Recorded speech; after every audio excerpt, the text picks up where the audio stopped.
We're continuing our overview series with Disney's Hollywood Studios. It is the park that celebrates the movies. So when it first opened, it was known as MGM Studios. There was a partnership with MGM, and it was an active studio. Like, they actually filmed things there. They animated movies there. Mulan was completely animated at Walt Disney World in Florida. So that's pretty cool. But they got away from doing the actual things there. The park got a little stale, so they started to update it. And instead of having that whole old Hollywood vibe, that now has being immersed into the world of these movies. So this is where you're going to find the new Star Wars land. So it's called Star Wars Galaxy's Edge. It's where you're going to find Toy Story land. It's also where you're going to find some of the best thrills. I'm Christina. I'm a traveler, a planner, and most importantly, a mom.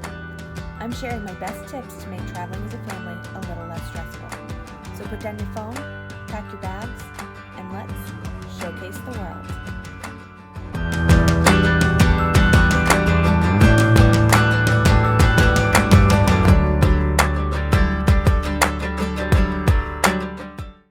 Hollywood Studios is kind of divided in that you have really cool thrill attractions and then you have live shows.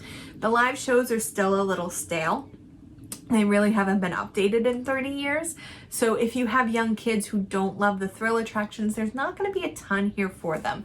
I don't want to say skip it. If you do have to skip a park with little kids, I think it would be this one. But I wouldn't say skip it. I would say spend a half day here so you can experience Toy Story Land. The thing to know with Toy Story Land is that there is a height requirement on 2 out of the 3 attractions. So until your kids are preschool age, they probably aren't going to be able to enjoy a ton in this park. There is Disney Junior Dance Party, and there's some live shows, but beyond that, the only other attraction they can ride is Mickey and Minnie's Runaway Railway, which opened in March 2020, just 10 days before the parks closed. So I have not been on this attraction quite yet, so I can't really describe it for you. I am a little sad because it did replace my favorite attraction, which was the Great Movie Ride. It's no longer there. It's now Mickey and Minnie's Runaway Railway, so it better be good. For thrill attractions, you have Rock and Roller Coaster, which is the only inverted coaster at Walt Disney World. You have Tower of Terror, which drops 13 stories.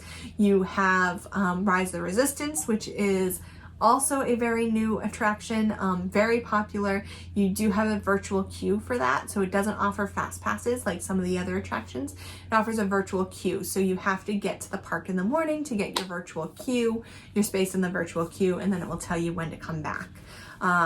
You also have other really cool Star Wars things. So if you're a Star Wars fan, then definitely worth it for you because you get to visit Star Wars Galaxy's Edge.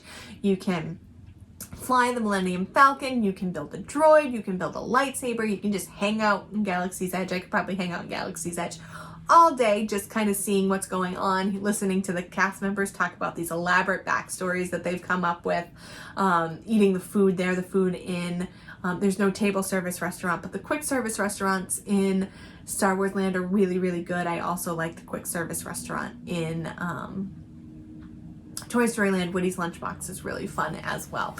So you have Toy Story Land, which is really fun for kids, only if your kids are tall enough though, for Slinky Dog Dash and Alien Swirling Saucers.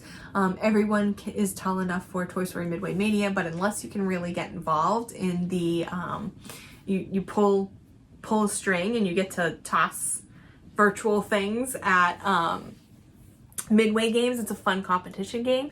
So unless your kid's old enough to do that, it's not really fun for them either.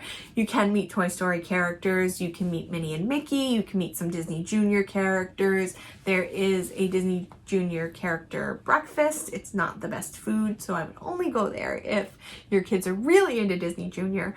But again, like I said, there's not a ton for young kids, just really cool attractions for tweens, teens, adults, and kids at heart, right? You can meet Star Wars characters at Star Wars Launch Bay. There's the old Star Tours there as well, so there's 4.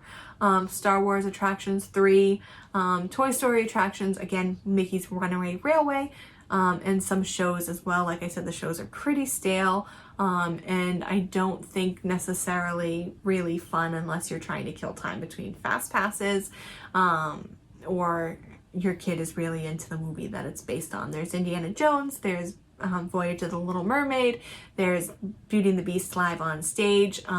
You know, the one that I will say that I would check out is for the first time in forever, the Frozen show. It's actually really fun and really funny, even if you don't like Frozen. I'm not a Frozen fan, but I actually do really like that show. So that's Hollywood Studios. I don't think it's a full day park unless you're a big Star Wars fan or a big thrill ride, just because those rides have a little bit longer time. So I would say if you have young kids, spend half of the morning in Hollywood Studios and the afternoon in Epcot. So one of your afternoons. And then I would do your other Epcot afternoon, spend a nice leisurely morning, do a character breakfast at a resort, and then go to Epcot. I do think if you're going to do Hollywood Studios that you will want to split Hollywood Studios Day up as well, so that you can use your fast passes with the tiering. So if I booked your vacation, you don't have to worry about the tiering. I will help you navigate all of that, help you navigate all the fast passes, and make personalized recommendations for you. But I think if you have young kids, half a day at Hollywood Studios. If you like thrill rides, you're going to want to spend a full day, maybe 2 half days, just to split up the fast passes. But that is what I think you need for Hollywood Studios. Thank you so much for joining me, and I hope you remember to take a break from the busy. Don't forget to hit the bell, subscribe to my channel. It will really help other families find videos that will help them plan their Disney vacation as well. Thank you guys. See you real soon. Need help planning your next family vacation? Visit us at showcasetheworld.com to request a quote or schedule a free vacation consultation. Want more great travel tips? You'll find those there too.